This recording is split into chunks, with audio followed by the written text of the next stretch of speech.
Hello, all dear students. I am Bunty sir from Narayani Education. આજે આપણે F5 બીકોમનો પહેલો video જોઈ રહ્યા છે. F5 બીકોમ તમે MS યુનિવર્સિટીમાં આવ્યા છો ભણવા માટે and you know everything that MS University is a English medium college. તો આ ઇંગ્લિશ મીડિયમની અંદર તમને એક એવો અંદરથી ડર હશે કે મને કદાચ ઇંગ્લિશ નહીં આવડે તો. સમજો કોઈ પણ વ્યક્તિ કંઈ પણ વસ્તુ શીખીને આવ્યો નથી, એ પોતાના પ્રયત્નથી પ્રાપ્ત કરે છે. તો તમારે પણ તમારી અંદર એક કોન્ફિડન્સ રાખવાનો છે કે બધાને આવડ્યું છે તો મને કેમ નહીં આવડે, મને પણ આવડશે.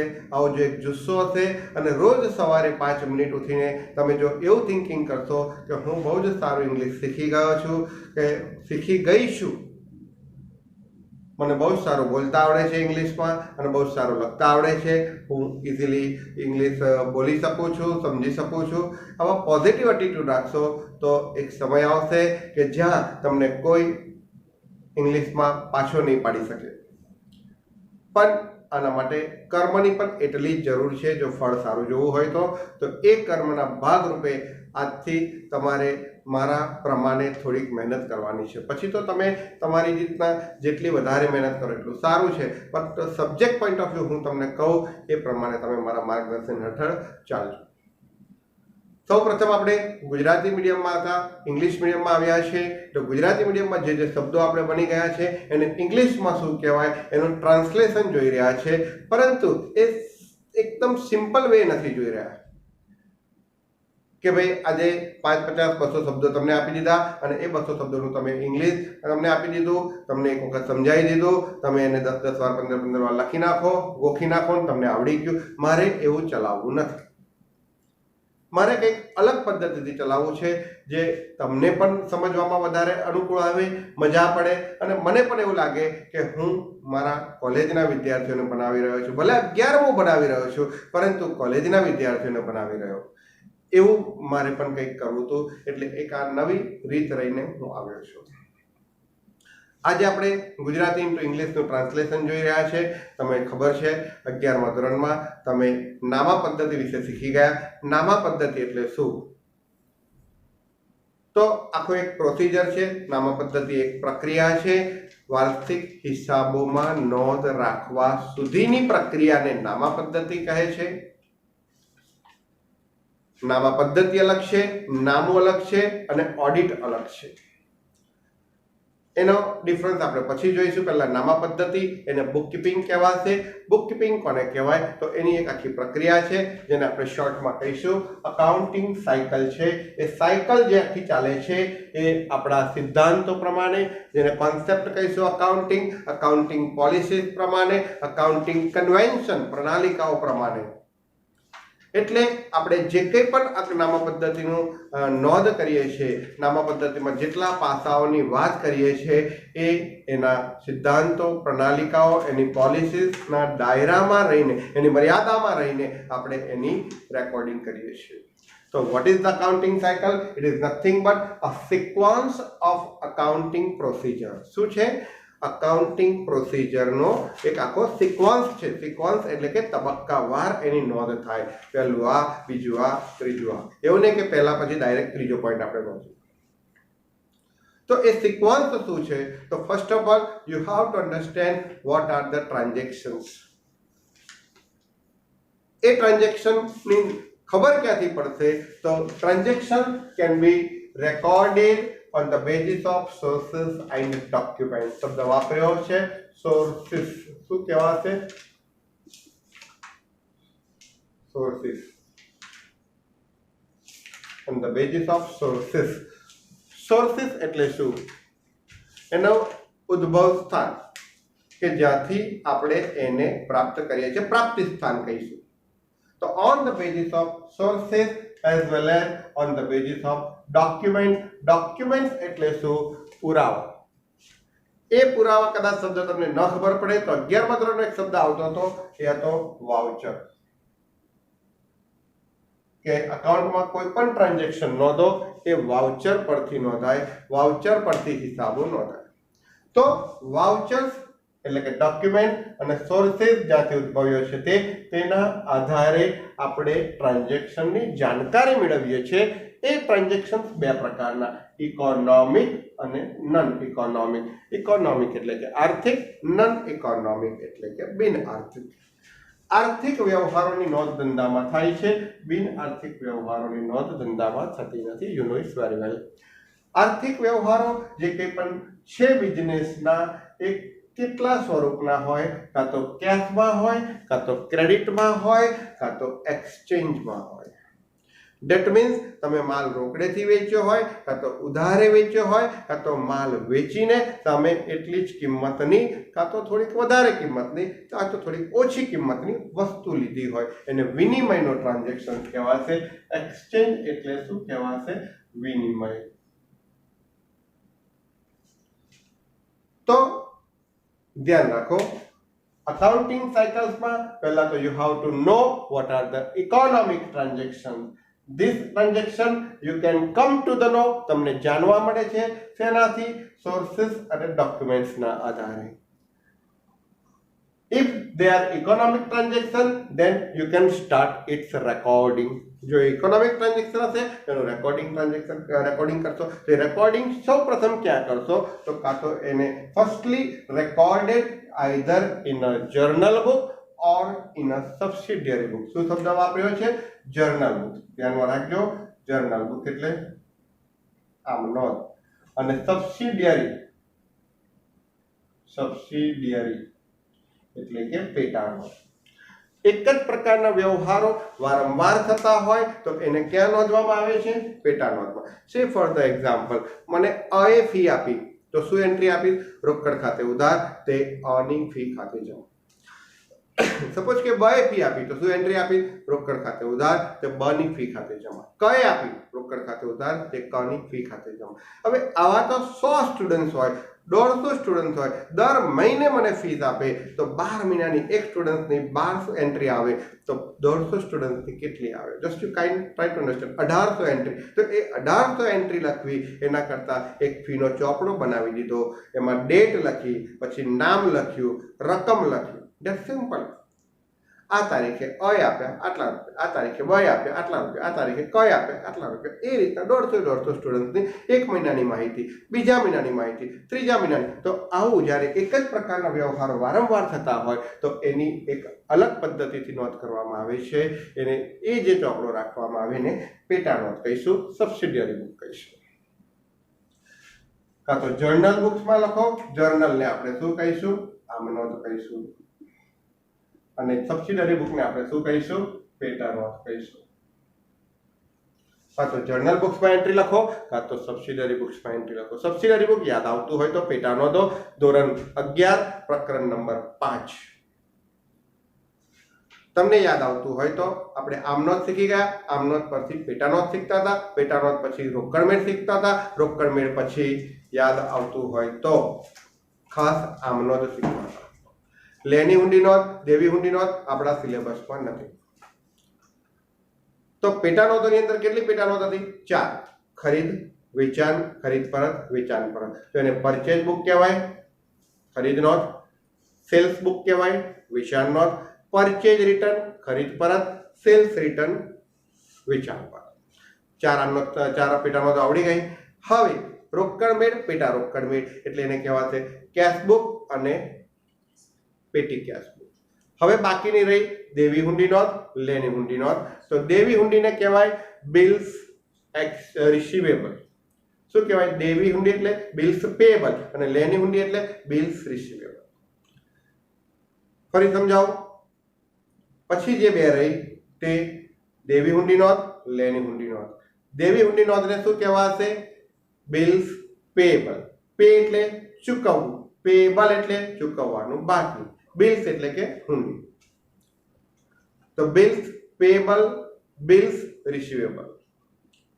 અને જે આ બધી જ આમ નોંધમાં ન લખાય, આ બધી જ પેટા નોંધમાં ન લખાય, જે આ બધી જ પેટા નોંધોમાં ન લખાય તે વ્યવહારો ખાસ આમનોંધમાં લખવામાં આવતા હતા. ખાસ આમનોંધને કહેવાશે પ્રોપર જર્નલ. શું કહેવાશે? ખાસ યાદ રાખો, પ્રોપર જર્નલ. તો ફરી પેટા નોંધો 9 purchase book, purchase return, sales book, sales return, cash book, petty cash book. પેટા રોકડ શું કહેવાતું હતું? Petty cash book. દેવી હુંડી, લેની હુંડી, bills payable book, bills receivable book. 8 થઈ ગઈ. જે આ 8 ના નોંધાય એને ક્યાં નોંધીશું? બિલ્સ પેએબલ, બિલ્સ રિસીવેબલ સુધી જેટલી પણ આગળ આપણે જોઈ ગયા એમાં ના નોંધાય એને ખાસ આમનોંધમાં લખીશું. ખાસ આમનોંધને કહેવાશે પ્રોપર જર્નલ. શું કહેવાશે? Proper journal. તો જર્નલ બુક્સની વાત કરી, સબસિડરી બુક્સની વાત કરી.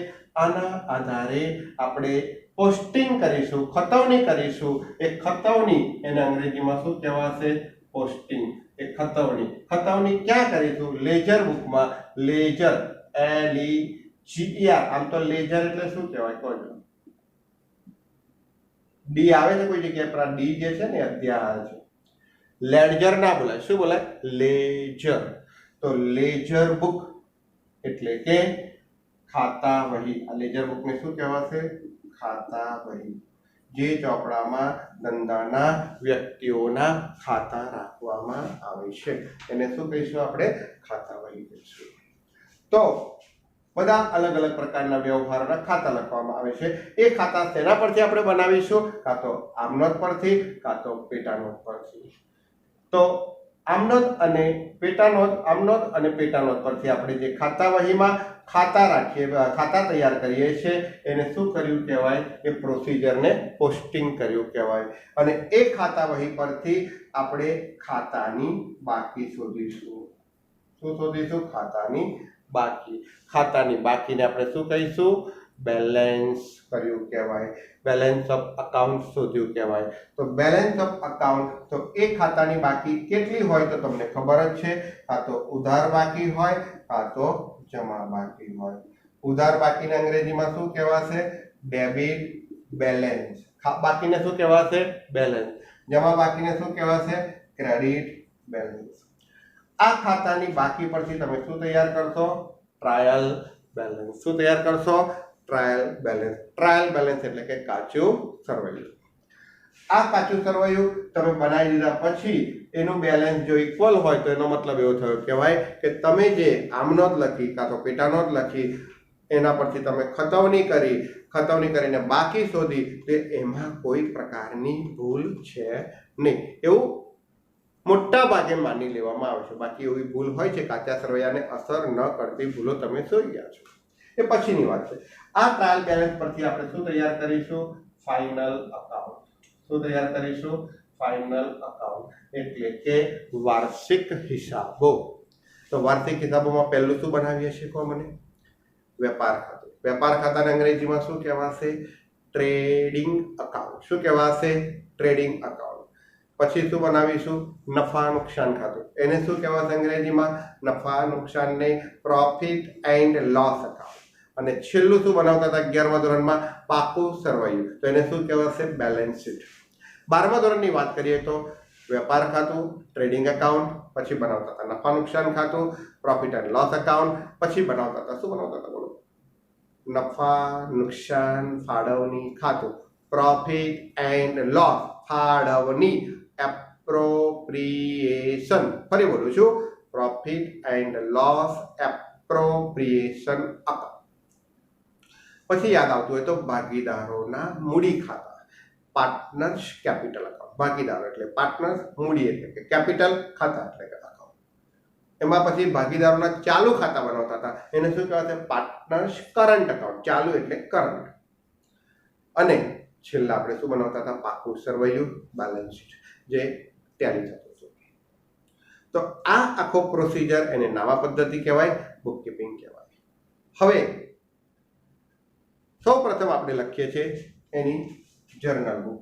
તો જર્નલ બુકની અંદર શું આવશે એના વિશે આપણે ચર્ચા કરીએ. ખાલી આટલામાં જ તમે જોશો ને તો 20-25 શબ્દો આપણે શીખી ગયા. હવે આપણે જર્નલ બુક્સ તરફ પડીએ છીએ કે જર્નલ બુક્સ કેવી રીતના લખાય. આટલું જોયા પછી હવે આપણે આવીએ છીએ નેક્સ્ટ ટોપિક ઉપર. એમાં જ આગળ જઈએ છીએ ગુજરાતી ઇન્ટુ ઇંગ્લિશના ટ્રાન્સલેશનમાં. સૌપ્રથમ આપણે વ્યવહારોનું શું લખવાનું આમનો. તો આમનોની અંદર આપણે શું લખીશું? જુઓ, આમનોને શું કહેવાશે? Journal entries. શું કહેવાશે? Journal entries. આમનોંધ. તો જર્નલ એન્ટ્રીઝ આમનોંધ કેવી રીતના લખાશે? તો મને એવું કોઈ જર્નલ એન્ટ્રીઝના કોલમ કહો. એ તો તમને આવડે જ છે. તો પહેલું આપણે મેં તમને કીધેલું જમણી બાજુથી ડાબી બાજુ આ રીતના આમનોંધના કોલમ આવશે. ઓકે, તો આમનોંધમાં પહેલું કોલમ કયું આવશે? તારીખ. તારીખના અંગ્રેજીમાં શું કહેવાશે? ડેટ. એ તો તમને ખબર જ છે. આ બધા કોલમ કયા છે? ઉધાર અને જમા. તો જમાના અંગ્રેજીમાં શું કહેવાશે? તો તમને ખબર જ છે, આગળ શીખવાડી દીધું છે. Credit, rupees. અને અહીંયા શું આવશે? Debit, rupees. રૂપીસનું સાઇન ખાસ ધ્યાનમાં રાખજો આ પ્રમાણે. અહીંયા આવશે વિગત. વિગતને અંગ્રેજીમાં શું કહેવાશે? પર્ટિક્યુલર્સ.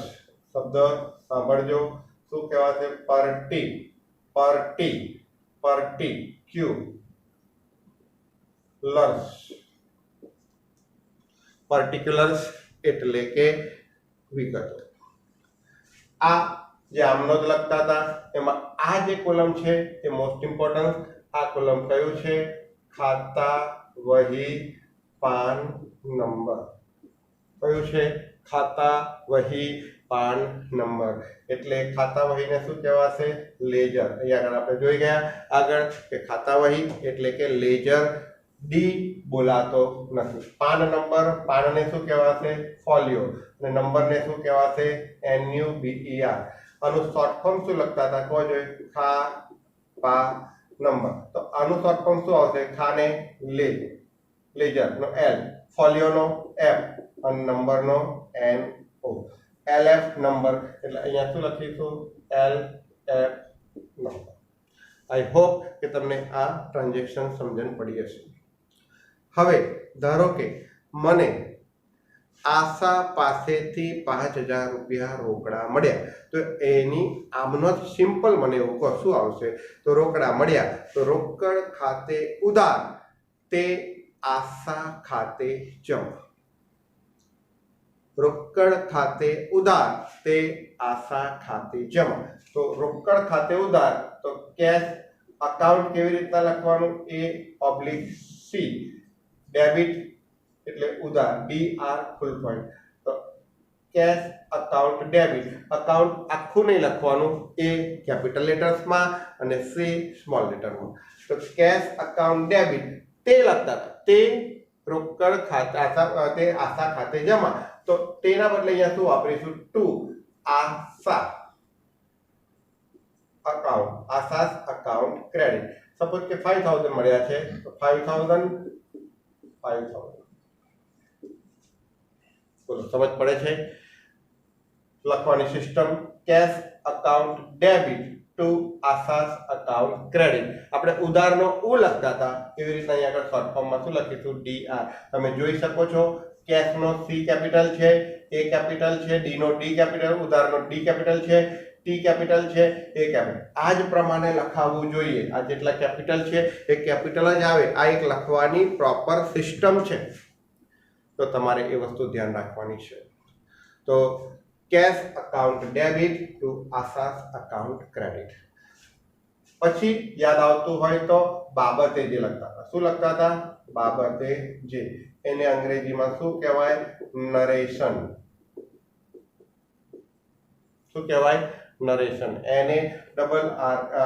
NARRA narration. બાબતે જે. આ બાબતે જે કે આશા પાસેથી રકમ મળી. તો બાબતે જે લખો ને તો બીંગ. તમને યાદ હોય તો આપણે યાદ આવે છે 11મા ધોરણમાં આશા પાસેથી રકમ મળી અને પૂંછડી લગાવતા હતા તેના. તો એ જે પૂંછડી લગાવતા હતા ને એ આગળ આવશે બીંગ કેશ received from આશા. એક નાનું ઉદાહરણ તમને આપ્યું, એના પરથી સમજાવવાનો પ્રયત્ન કર્યો કે આપણે કેવી રીતના અકાઉન્ટ લખતા હતા. તો આ આમનોંધની વાત થઈ. તો આની અંદર પણ આપણે ઘણા પ્રશ્નો, ઘણા સ્પેલિંગો શીખી ગયા, ડેટ શીખી ગયા, journal book, particular, એલએફ number, debit, credit, કેવી રીતના બાબતે જે એને શું કહેવાય, નરેશન કહેવાય. શું કહેવાય એને? નરેશન. તો આ વસ્તુ મેં તમને આની સમજાવી. ત્યારબાદ તમે ખાતું દોરતા હતા અને ખાતામાં ખતવણી કરતા હતા. તો ખાતા જ્યાં જે ચોપડામાં બનાવતા હતા એને લેજર બુક કહેવાય. તો લેજર બુકમાં ખાતું કેવું રાખતા હતા? તો વચ્ચે 2 લાઈન ડ્રો કરતા હતા, જેથી એક બાજુ ઉધાર અને બીજી બાજુ જમા. એની અંદર આ પ્રમાણે કોલમ આવતા હતા, તમને ખ્યાલ હોય તો. અહીંયા આગળ જોઈ શકો છો, બંને બાજુ એક સરખા કોલમ છે, બરાબર છે. બંને બાજુ જગ્યા સરખી હોવી જોઈએ. આ વચ્ચેનું કોલમ છે, વચ્ચેનું કોલમ બે ભાગને છૂટા પાડવા માટે વચ્ચે આપણે 2 લાઈન ડ્રો કરતા હતા. કમ્પલસરીલી તમે ના ડ્રો કરતા હોય તો કરવી પડે. આ એકાઉન્ટનો નિયમ છે, મારો બનાવેલો નિયમ નથી. ડાબી બાજુને તમે ઉધાર કહેતા હતા, એને લખાશે ડેબિટ. જમણી બાજુને જમા કહેતા હતા, એને લખાશે ક્રેડિટ. પહેલું આવે તારીખ. યાદ રાખો શું લખતા હતા? તારીખ એટલે ડેટ. અહીંયા પણ શું આવશે? ડેટ. પછી આવતું વિગત. યાદ આવે છે? તો શું કહેવાશે એને? વિગતને પર્ટી, આગળ લખ્યું તે પ્રમાણે. ક્યુલર્સ. શું કહેવાશે?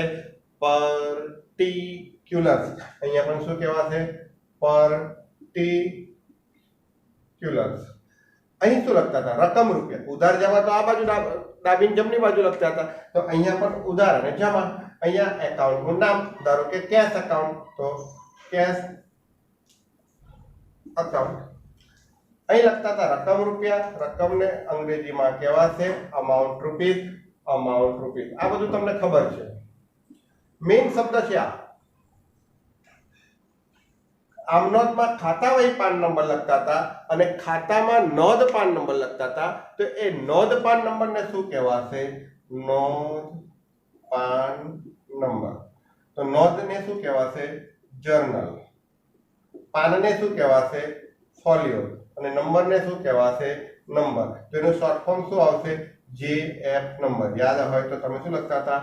નોંધ પાન નંબર. એનું શું આવશે શોર્ટ ફોર્મ? JF number. અહીંયા પણ શું આવશે? નોંધ પાન નંબર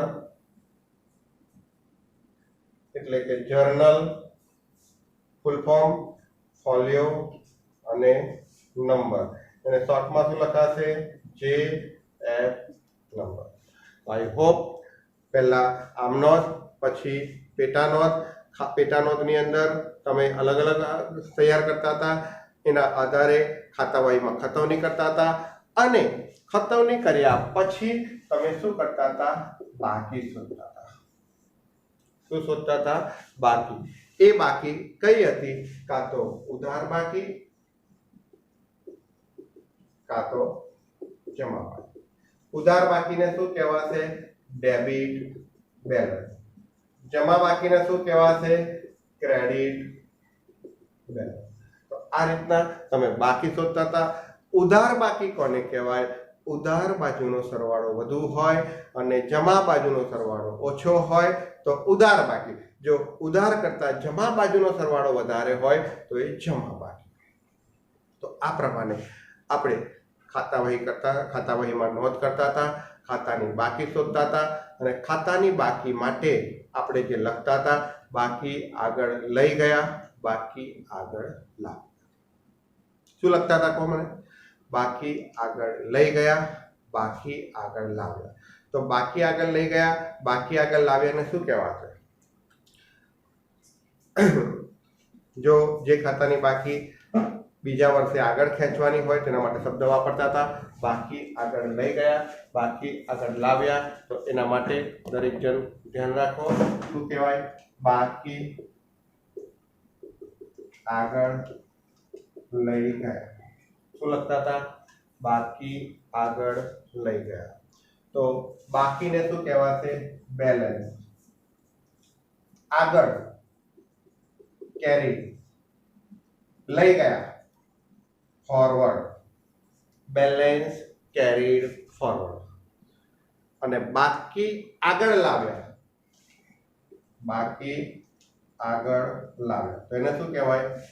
બેલેન્સ બોટ. આપણે બ્રોટ બોલીએ છીએ, બ્રોટ ના બોલાય, શું બોલાય? Boat forward. બાકી આગળ લાવ્યા એટલે બોટ ફોરવર્ડ.